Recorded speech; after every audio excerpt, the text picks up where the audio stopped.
अल्लाह के नबी अलैहिस्सलातु वस्सलाम जब शुहदा के दफन से फारिग हुए, अपने साथियों से कहने लगे कि कल क़यामत वाले दिन मैंने अपने इन दोस्तों की गवाही देनी होगी। मैं अल्लाह के हुजूर गवाह हूँगा कि इन लोगों ने, इन तेरे बंदों ने या अल्लाह अपनी जान सिर्फ़ और सिर्फ इलाए कलिमतुल्लाह की खातिर आपके हवाले कर दी थी।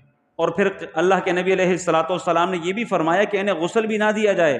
कल क़यामत वाले दिन ये लोग ऐसे ही उठाए जाएंगे, इनके जख्मों से खून रिस रहा होगा, रंगत वो खून वाली होगी, अल्लौनु लौनु दम व रीहु रीहुल मिस्क, लेकिन उस खून से जो खुशबू फैलेगी, उस खून से जो खुशबू फूटेगी, वो मुश्क और कस्तूरी जैसी बेहतरीन खुशबू होगी। और इसी हालत में ये लोग कल क़यामत वाले दिन उठाए जाएंगे।